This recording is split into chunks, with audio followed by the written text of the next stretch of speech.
अस्सलामुअलैकुम। आज का हमारा टॉपिक है change of origin and scale. ठीक है। तो सबसे पहली चीज़ किसे हम यूज़ क्यों करते हैं। ठीक। हमने इसके ज़रिए क्या निकालना है, हमने अर्थमेटिक मीन एक एवरेज निकाल लेनी है।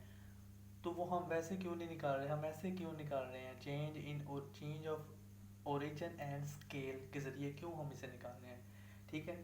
तो सबसे पहला की पॉइंट क्या था इसका, कि हम इसे to reduce the computational labour and to save time.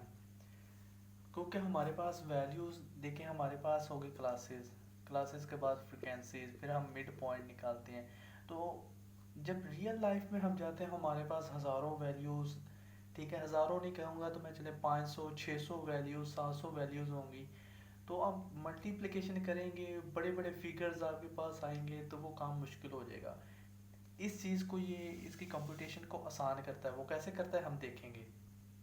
तो अब ये आपको ये बता रहा है कि चेंज ऑफ ओरिजिन क्या होता है अलहदा से, चेंज ऑफ स्केल क्या होता है अलहदा से, और फिर अगर हम इन दोनों को कंबाइन करें तो बाय द वे ये जो है ये इसका फार्मूला है कि change of origin and scale जब हम लेते हैं उसके बाद में हम जो मीन लेते हैं उसका फार्मूला क्या है। अच्छा, फार्मूला तो वो यूज़ हो जाएगा, तो अब मैं इसे रेज कर देता हूँ। हम इस चीज़ को समझते हैं।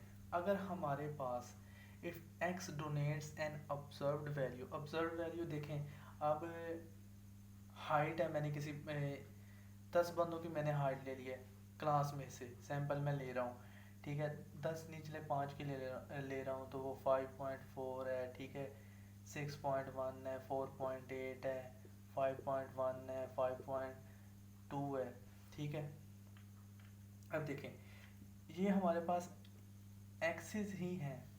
ठीक है। एक्स की 5 वैल्यू, यानी कि x1, x2, x3, x4, x5। ठीक है। और यानी कि अगर मैं इसे ऐसे लिखूं तो आई की वैल्यू कहाँ से कहाँ तक वेरी कर रही है, 1 से लेकर 5 तक। आपको यहाँ तक समझ आ रही होगी। ठीक है, कि ये एक्सेस की वैल्यू क्या थी। अब देखें, अब वो कहता है अगर हमारे पास x donate the observe value जो हमने देख लिया वो क्या है, एंड a एंड b है टू कांस्टेंट। ठीक है। कांस्टेंट दो वैल्यूज़ हैं हमारे पास। कांस्टेंट वैल्यू वही होती है जो चेंज नहीं होती, सेम रहेगी। ठीक है। अगर यानी कि अगर मैं x की वैल्यू इधर लिखूँ, इधर मैं 1 2 3 एंड 4 लिखूँ, और यहाँ पर अगर मैं b कहूँ कि b मेरे पास है 2 है। ठीक है। तो अगर मैं 2 को x के साथ मल्टीप्लाई करूँ तो ये देखें हर एक के साथ 2 नहीं चेंज हो रहा, 2 1 2 2 2 3। तो ये कांस्टेंट वैल्यू अब साथ चलती आ रही है। समझ आ गई आपको इसकी। अगर डिवाइड भी करेंगे तो सेम कंडीशन है। अब देखें, if a and b are two constants, ठीक है, with b not equal to zero, then operations a x plus. अगर मैं अब जो हमारी ऑब्जर्व वैल्यू जो एक्सेस है, अगर मैं उसे किसी के साथ किसी भी चीज़ एक कांस्टेंट के साथ प्लस करूं या माइनस करूं, यानी कि अगर मैं इसे ऐसे लिखूं प्लस से, या मैं इसे ऐसे लिख दूं, तो इसे हम कहेंगे चेंज इन ओरिजिन। ओरिजिन कब चेंज होगा, जब हम एक कांस्टेंट को हमारी ऑब्जर्व्ड वैल्यू जो है हम उसमें ऐड कर देंगे या सब्ट्रैक्ट कर देंगे। ठीक है। प्लस करेंगे या माइनस करेंगे, तो हमारे पास चेंज इन ओरिजिन हो जाएगा। अब यहाँ से अगर हम इसी में अगर कोई कांस्टेंट को मल्टीप्लाई कर दें या डिवाइड करवा दें उससे, अगर हमारी ऑब्जर्व्ड वैल्यू को हम किसी कांस्टेंट के साथ मल्टीप्लाई कर दें या डिवाइड करवाएं, तो ये चीज़ हमारी क्या है, चेंज इन स्केल।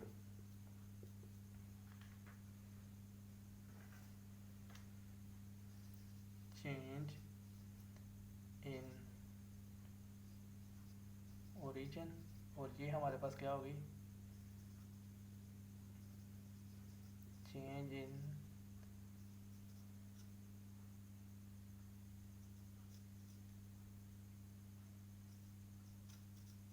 स्केल। ठीक है। अब देखें, क्या हम दोनों चीज़ों को इकट्ठा भी कर सकते हैं। जी बिल्कुल कर सकते हैं। देखें, अगर मैं कहूँ x प्लस ए, और उसके बाद में अगर मैं इसे b के साथ देखें मल्टीप्लाई भी कर दूँ, तो ये क्या है, change in origin and scale. या मैं ऐसे करूँ x minus A divided by b, तो यहाँ पर देखें ऊपर क्या हो रहा है, चेंज इन ओरिजिन हो रहा है, और नीचे फिर जब डिवाइड होगा x भी साथ ही रहेगा ना, x की कोई वैल्यू होगी, तो ये क्या है, चेंज इन स्केल आ रहा है, हम इसे ऐसे भी कर सकते हैं। तो यहाँ पर हमने ये सीख लिया कि चेंज इन ओरिजिन क्या होता है, ठीक है, हम इसे यूज़ क्यों करते हैं, ऐसे चेंज इन स्केल और इन्हें इकट्ठे भी कैसे यूज़ करेंगे। अब हम ज़्यादा ज़ाहिर बात है, हमें समझ तो तब आएगी जब हम एक एग्जाम्पल करके देखेंगे और फिर हम ये भी साबित करेंगे कैसे ये हमारी जो कंप्यूटेशन लेबर है वो रिड्यूस हो रहा है, हमारा टाइम कैसे बच रहा है। तो अब हम इसकी एक एग्जाम्पल करेंगे। हाँ जी, तो हम जब एग्जाम्पल को देखेंगे तो देखें, हमने एक ग्रुप डाटे की एग्जाम्पल ली है कि हमारे पास वेट्स हैं, ठीक है, और उनकी फ्रिक्वेंसीज दी गई हैं। ये मैंने आपके लिए आसानी कर दी है कि इस रेंज में हमारे पास इतने वैल्यूज़ आई हैं। अब हम जब इसके ऊपर change of origin and scale लगाएंगे ना, तो हमारा कंप्यूटेशन लेबर रिड्यूस होगा, हमारा टाइम बचेगा। वो कैसे, अब देखिए, इसके लिए हमें सिर्फ एक चीज़ निकालनी पड़ती है, वो है हमारे पास एक न्यू टर्म आ रही है, वो है यू आई। अच्छा, ये यू आई कैसे, चेंज इन ओरिजिनल स्केल, यानी कि हमारी जो एक्स की वैल्यू है, ये एक्स की वैल्यू है। आपको पता है change in origin and scale क्या होता था, अगर मैं एक्स में से एक चीज़ माइनस कर दूँ, ठीक है, और उसके बाद मैं डिवाइड भी कर दूँ, तो मेरा change in origin and scale हो जाएगा। जी बिल्कुल, ओरिजिन भी हो जाएगा और स्केल भी हो जाएगा। अब ये ओरिजिन यानी कि ओरिजिन के लिए हमने कौन सी वैल्यू सेलेक्ट करनी है, स्केल के लिए कौन सी सिलेक्ट करनी है, तो ज़्यादा रिकमेंड ये किया जाता है कि जो आपकी हाईएस्ट फ्रिक्वेंसी है आपके डाटा सेट के अंदर, उसके सामने जो आपका मिड पॉइंट पड़ा हुआ है, आप एक ही वैल्यू वो लें, यानी कि 114.5 हमारी एक ही वैल्यू यहाँ पर होगी, और हमारी जो स्केल के लिए वैल्यू है, ठीक है, वो हम क्या लेंगे, वो हम इनका इंटरवल देखें, इनका इंटरवल क्या है, क्लास ऑफ द इंटरवल, ठीक है, width of the class of interval. तो देखें हमारे पास क्लास इंटरवल 20 का आ रहा है, ठीक है, 20 का इंटरवल 65 से 84, यानी कि इसका इंटरवल भी देख लें तो ये वैल्यूज 20 का है, तो मेरा यानी कि 20 पे मैं इसे डिवाइड कर दूंगा, यानी कि ए की वैल्यू मैंने हाईएस्ट फ्रिक्वेंसी के सामने जो वैल्यू है वो ली है, और बी की वैल्यू मैंने क्या ली है, जो इंटरवल एच यानी कि ना इंटरवल, वो मैंने ली है, वो मेरा 20 है, क्लास इंटरवल मेरा 20 का था। तो अब मैं इसे यहाँ पर अगर u लिख दूँ आपकी आसानी के लिए, ऐसे u is equal to x i minus 114.5 और डिवाइडेड बाय 20, ठीक है। अब जब मैं इसकी देखें कैलकुलेशंस करूँगा ना, तो मेरे लिए कैलकुलेशन ऐसे करने वाली होंगी, कैसे ही देखें, इसके सामने वाली वैल्यू तो होगी 0, -1, -2, 1, 2, 3 एंड 4। तो देखें कितनी आसानी से इसकी कैलकुलेशन होगी।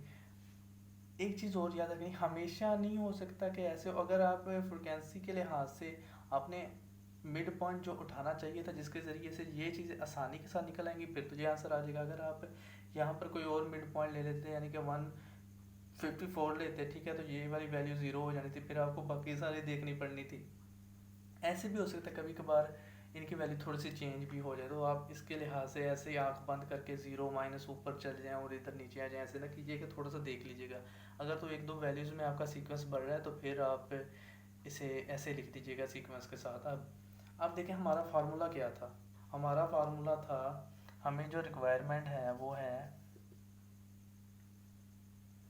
ए प्लस एच यू बार। अच्छा, अब यू बार क्या होना था, यू बार हमारे पास है समीशन यू ओवर एन, ठीक है, जैसे हमारे पास एक्स बार होता था ना, तो एक्स बार क्या है, समीशन एक्स ओवर एन होता है, तो ऐसे ही हमने इसे ले लेना है। अब देखें, तो इसके लिए हमें अब क्या चाहिए, हमें समीशन यू चाहिए, और अब सॉरी, एक चीज़ ये था अनग्रुप डाटा के लिए, हमारा डाटा है ग्रुप डाटा, तो हमने समीशन यू बार कैसे लिखना था, समीशन एफ यू, क्योंकि हमारे पास फ्रिक्वेंसीज भी हैं, summation f u over n. तो अब हम इस वाली वैल्यू को इसके साथ करेंगे मल्टीप्लाई, एफ यू, ये देखें एफ यू वाला मैंने एक कॉलम यहाँ पर बनाना है, ठीक है। अब देखें यहाँ पर भी मल्टीप्लिकेशन वैल्यू कितनी आसान हो जाएगी, -18 -10 0 10, और उसके बाद में मेरे पास फिर से 10 आ गया, 12 आ गया और 20 आ गया। तो देखने में देखें कितनी आसान है जी। इसलिए ये जो है कंप्यूटेशन लेबर हमारा रिड्यूस करता है और हमारा टाइम भी बचाता है। अब मेरे पास इसकी अगर मैं सम लूँ तो मेरे पास आंसर है इसका आता 24। ठीक है, 24 इसका मेरा आंसर आ गया। अब मैं इसे पहले यू बार निकाल लेता हूँ। हाँ जी, तो यू बार निकालने से बेहतर ये है कि मैं डायरेक्ट ही फार्मूले में आपकी पुटिंग करवा देता। अगर मैं एक्स बार लिखूँ और ए की वैल्यू मेरे पास क्या है 114.5 और एच की वैल्यू मेरे पास क्या है 20 और यहाँ पर मेरे पास क्या है 24 डिवाइडेड बाय एन की वैल्यू, ये वाली वैल्यू है टोटल नंबर ऑफ ऑब्जर्वेशन 60। ठीक है, थोड़ा सा मैं यहाँ से अरेज करके और आपके लिए लिख देता हूँ यहाँ पर ही, ताकि वहाँ पर अगर आपको नज़र नहीं आ रहा तो फार्मूला आपको क्लियर हो जाएगा। मैंने लिखा है x bar is equal to, ठीक है, a plus h cube bar और अब ए की वैल्यू मेरे पास 1.114.5 प्लस 20 इंटू 24 डिवाइडेड बाई 60। अब जो मेरा ये आंसर आया है वो है 122.5 ग्राम्स। तो इस तरह हम change in origin and change in scale के ज़रिए अर्थमेटिक मीन निकाल सकते हैं। तो आज का टॉपिक हमारा यही था, उम्मीद है आपको पसंद आया होगा। अल्लाह हाफिज़।